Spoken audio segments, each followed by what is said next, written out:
point. Are you ready? You're all going to be shocked. But I'm gonna play a little game like Sesame Street. So I want you all to pull up this website called hltv.org.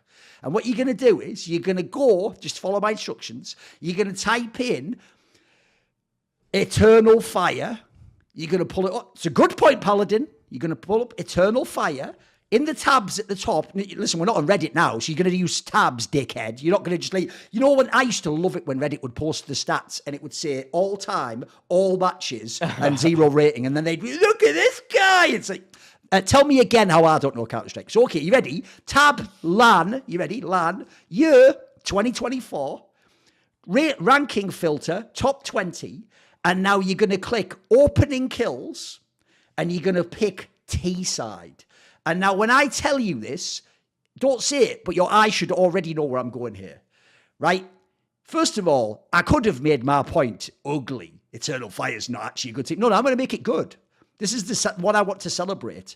Xantares is actually one of the best mechanical players in the entire world of Counter-Strike to a degree that is impossible to fake. This cannot be Fugazi in any context, because if you want to have some fun, check out the tournaments they played in 2024. They played basically all the biggest lands, including the major. They were in the major playoffs. They were at the IM Katowice. They almost made the playoffs there, right? Look at, you know the number I'm going for already. Xantares attempts 31.1% attempts. If you don't know, by the way, that would be one of the highest entry rates in the entire world. That is like old school Yekindar at his fucking peak. That is insane. Well, we all know even really great entries are more like, 24% openings. And if you can ever hit that 50% success rate, you are a god entry, right? He is doing a 31.1% opening attempts, and he has a 50.8% success rate. Basically, he is Eternal Fire. This guy is actually fucking unbelievably cracked out. And it's mad because if you want to talk about longevity,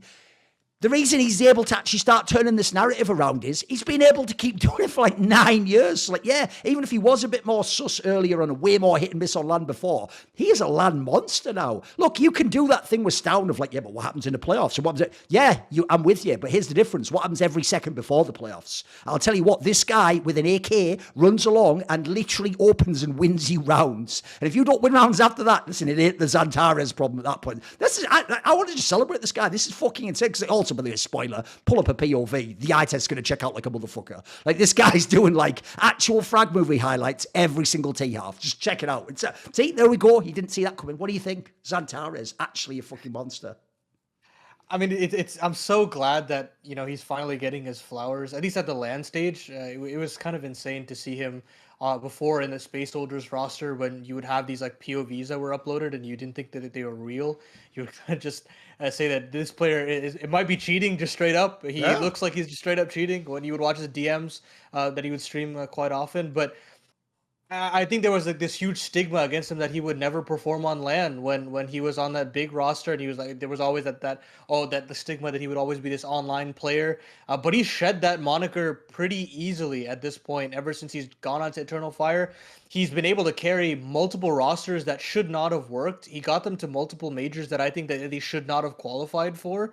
And I think that there were certain situations where I think that Xantares would have been much better off if he just went back to big or he went back to an EU roster.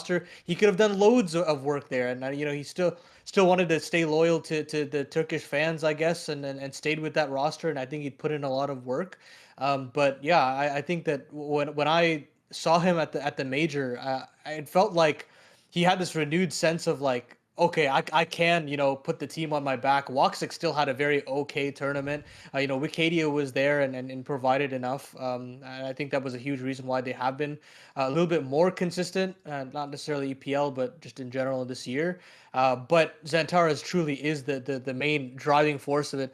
You can talk about majors calling, and I don't think that necessarily even has to do. I mean, I don't think you can call for Xantares. I think that a lot of times he's just kind of left to his own devices and he just wins you around. I mean, I can't tell you how many times on a map like Anubis where he's not playing on CT side mid and he just gets you 3 kills out of nowhere, and he should be neutralized to get 1 if it was any other player. But this guy continuously will get you 2 to 3 out of positions that don't deserve to have positions that allow for 2 to 3 kills. So I think that, I mean, it is everything to me. But for me, I'll always want him to move on to an EU roster and do more damage there, because I think that this guy has at least 3 to 4 more years to give. For this year, it's actually the main thing that's criminal about what Xantares is doing is that we're not including his name in top 5 rifler It's never mentioned. Never mentioned. It's never, yeah, he's not talked about in top 5 rifler conversations, despite the fact that he is such an individual freak of nature. Like, he's seriously, I mean, he puts this Eternal Fire team on his back, and I feel like their vetoing plays into his skill strengths.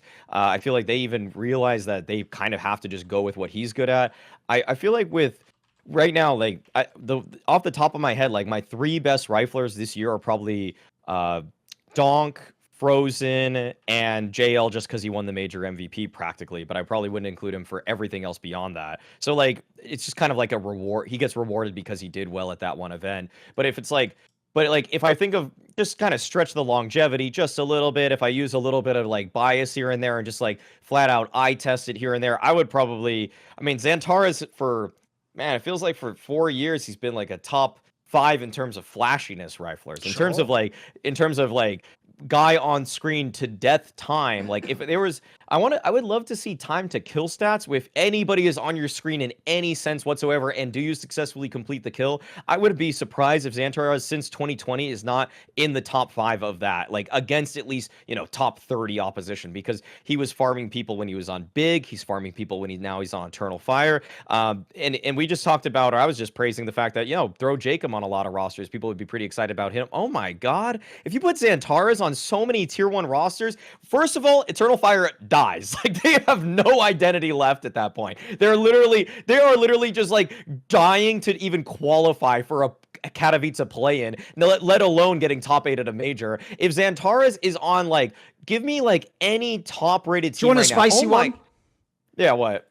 Listen, your boy can fuck right off back to Latvia. Pop him in Team Liquid. Yeah. Right now, mate. Hey, I was even saying Jacob for Yakindar. I mean, oh my God, if Xantares is on there, and I know we okay, it feels unjust. It feels unjust because so many times this guy has popped back up. He puts up an MVP performance. Rain on phase. If it's Xantares for Rain, sure, he doesn't know all the roles, all the positions maybe as well. But oh my God, the firepower would just make me so excited for what Kerrigan could do with someone like that at his disposal. Because when they're talking about entry riflers, like purebred entries right now, you got Donk and you got people like Xantares. Because unfortunately, Nico's just not that guy as he was. He's still an incredible player, but right now, Donk and Xantares right now are carrying the torch for like what is possible and how badly you can carry your team if everybody else falls off a cliff, but you always get 1 to 2 on those entry routes. Yeah. Can you imagine him outside on Nuke just popping heads? By the way, the more you think about it, unironically, because of how insane he is right now, because you've included Fate, there's almost no team except maybe what Vitality. There's like what. He can't be in a Russian team, I'm assuming. And I don't know why he couldn't be on Vitality. I don't know why can't he be on Vitality. What would you? I would swap up. I mean, I would probably get rid of Mezzi, put Flames in his roles, and then I would put Xantares in some of, like, it's not 1-to-1 actually, but you'd have to swap up some people. You would have to swap some people. I would try to make it work. I'd say that. I would try to make it happen. I feel like he's an upgrade for practically everyone. Maybe, but Spirit. You wouldn't do it to Spirit. Any team that you can't speak the language, sure. But bear in mind at the moment, this is why actually the most criminal thing about Eternal Fire is, look, I understand that for them it's cool that you have a Turkish team, but we're in the era when every single EU team practically speaks English. Like, he can just be in these teams. Like, there's no problem. Like, the only reason, as far as I know, it didn't work out in Big is they want to go back to speaking German, which they constantly keep doing. So, see more cool, funny, interesting clips based on topics from my content? Well, subscribe to this channel then, or, be a pleb and don't.